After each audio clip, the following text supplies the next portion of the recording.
আসসালামু আলাইকুম সবাইকে। কেমন আছেন সবাই? আশা করি সবাই ভালো আছেন। আমিও আপনাদের দোয়ায় আল্লাহর অশেষ রহমতে অনেক অনেক ভালো আছি। রমজান মাস তো চইলা গেল, আর সকালবেলা নাস্তা বানানোর কাজটাও কিন্তু আমরার শুরু হয়ে গেল। আর আজকে আমি সকালবেলা সেমাই আর রুটি বানামু, যেই কারণে সেমাইটা আগেই রান্না করে নিলাম। আর এদিক দিয়ে কিন্তু আডাটা দিয়ে ডো বানাইয়া এই যে রুটিও বানাই নিলাম। ক্যামেরার সামনে কত সুন্দর একটার পর একটা কাজ আমি দেখাই নিতেছি, কিন্তু এই রুটি বানাইতে কিন্তু আমার অনেকটাই সময় লাগছে। আর রুটি বানাইয়া সবগুলা রুটি বানাই আর কি আমি এক সাইড করে রাইখাও দিচ্ছি। হাড়িও নিয়ে আনিছিলাম এইখানে রুটি বানাইয়া রাখার লাগি। আর আজকে আলু সিদ্ধ করে নিছি। রুটি বানানোর ডোটা তৈরি করে এদিক দিয়ে আলুটাও সিদ্ধ করে নিছি, কারণ দুপুরবেলা আজকে আলু দিয়া ডাল রান্না করবো। আর রুটিটা কিন্তু একটা একটা করে আমি সেইকেও নিতেছি। তো আমার ঘরের সব সদস্যরা কিন্তু আজকে এখনো ঘুমাইতেছে। আর আজকে সকালবেলায় মাসাল্লাহ খুব সুন্দর রৌদ্র উঠা গেছে, যেই কারণে এই যে আমার রান্নাঘরটার এইখানে অনেকটা পরিমাণ আলু দেখা যাইতেছে। আরো আলু থাকতো যদি কারেন্ট থাকতো, তো কারেন্টটা চইলা গেছিল। আর এদিক দিয়ে সুন্দর একটা ব্রেসলেট দেখে নিতেছিলাম। এই ব্রেসলেটটা আমি ওই দিন বাজারে গেছি, পরে আমার এক বান্ধবী আমারে গিফট করছিল, আমার ক্লাসমেট আর কি। ও আগেই কিনা রাখছিল, পরে আমারে বলছিল যাওয়ার লাগি, ও নাকি বাজার থেকে কিছু কেনাকাটা করব। পরে আমি গেছিলাম, যাওয়ার পর এই যে সুন্দর ব্রেসলেটটা আমারে উপহার দিল। অনেক মিস করি স্কুল লাইফের সবগুলা বান্ধবীরে, অনেকের সাথে যোগাযোগ নাই, আবার অনেকের সাথেই কিন্তু আছে। আর এদিক দিয়ে সকালবেলা আমার বড় ছেলে দেখেন কি কাণ্ড করছে। সকালবেলা নাস্তা খাওয়া দাওয়া কইরা ও বাহিরে গেছিল, আর যাওয়ার পর এই যে বড় বড় দুইটা লাউ নিয়ে আইছে। জানেন তো বাসার মধ্যে কেউই লাউ খাইতে চায় না, শুধু বড় ছেলেই খাই। তো ওরে আমি এই দুইটা লাউ কতদিনে রান্না কইরা খাওয়ামু বলেন তো? আচ্ছা আনতো একটাই, আনতো দুইটা কেন ও নিয়ে আইছে? আর এত বড় বড় ছিল, এখানে দেখতে ছোট হইছিল কিন্তু লাউ গুলা অনেক বড় ছিল। আর সাথে কইরা ধনিয়ার পাতাও নিয়ে আইছে ওনারে ভর্তা কইরা দেওয়ার লাগি। আর পুঁই শাক নিয়ে আইছে শাক রান্না কইরা দেওয়ার লাগি। এই তিনোটা খাবার ওর এত পরিমাণ পছন্দ, তা বলার বাহিরে। পুঁই শাক যদি প্রতিনিয়ত ওরে না রান্না কইরা দেওয়া হয়, তাইলে মাসাল্লাহ ও প্রতিনিয়তই পুঁই শাক খাইতে পারবো, এত পরিমাণ পছন্দ করে। কিন্তু আমার কাছে পুঁই শাক গুলো একেবারে ভালো লাগছে না। সাথে করে আবার টমেটো নিয়ে আইছে। কালকে আমি টমেটো আনলাম, ধনিয়ার পাতা আনলাম, আবার ও আজকে সবগুলা নিয়ে এলো। কিছু করার নাই। তো এদিক দিয়ে আইসা পড়লাম, ঘর দুয়ার বিছানাপত্র সব কিছু কিন্তু আমি সুন্দর করে পরিষ্কার করে নিছিলাম। আর এদিক দিয়ে দুপুর হয়ে গেছে, যেই কারণে আমি রান্না বসাইতে আইসাও পড়লাম। তো আমি সকালবেলা নাস্তা কইরাই কিন্তু মাছ নামাই নিছিলাম। আর এই মাছগুলা কালকে যে আমি পাঙ্কাশ মাছ আনছিলাম, ওই মাছগুলাই আর কি। তো আজকে এই মাছগুলা দিয়া শুধু শুকনা বিরান করবো, যেই কারণে এদিক দিয়ে মাছগুলারে আগেই ভাজ্যা নিতেছিলাম। তো মাছগুলা কিন্তু আমার ভাজাও হয়ে গেছে, আর এখন সবগুলারে একটা একটা করে নামাই নিমো আর কি।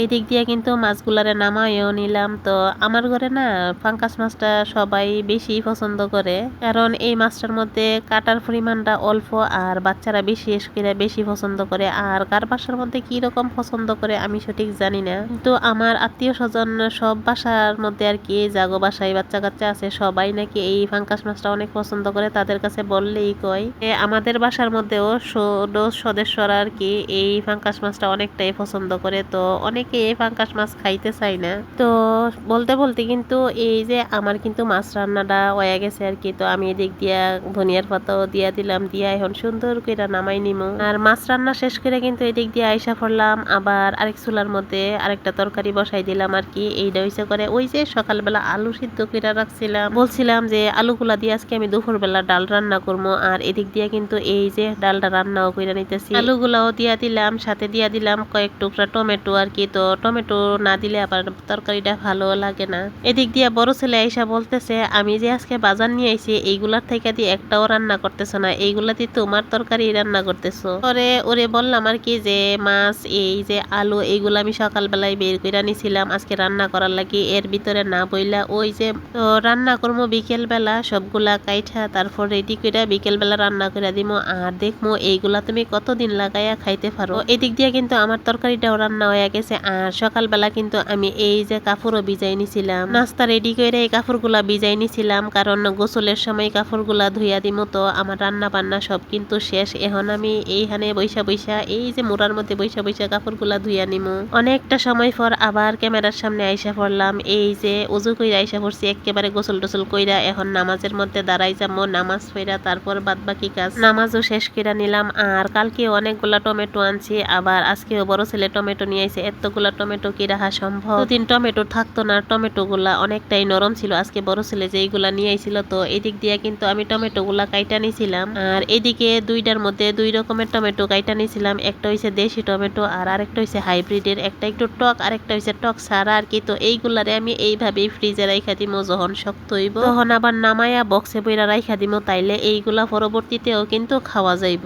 আর আইসা পড়লাম এদিক দিয়া একেবারে সন্ধ্যার পর আর কি। তো ছোট ছেলে আবদার করলো উনি নাকি পিৎজা খাইবো। ছোট ছেলে রমজান মাস থেকে আর কি, রমজান মাসের শেষের দিক থেকে উনি বারবার বলতেছিল উনি পিৎজা খাইবো, বার্গার খাইবো। একবার বলছিলাম যে বাহির থেকে আইনা দিমু, পরে আবার ভাবলাম ঘরে যেহেতু চিজ আছে, সাথে চিকেনও আছে, সবকিছুই আছে মোটামুটি, তো এদিক দিয়া বাসায় আজকে বানাই দিই। বেশি একটা ভালো পারি না বানাইতে, কিন্তু যতটুকু পারি ততটুকুই আলহামদুলিল্লাহ। তো এদিক দিয়ে আমি ফার্স্টে কিন্তু চিজটা একটু কমাই দিছিলাম, পরবর্তীতে এই যে বড় বড় কইরা ও টুকরা কইরা দিয়া দিলাম। চিজের সংখ্যাটা একটু বেশি থাকলে খাইতেও ভালো লাগে। আইসা করলাম ওভেনের এইখানে, তো এদিক দিয়া ওভেনেও এখন দিয়া দিতেছি।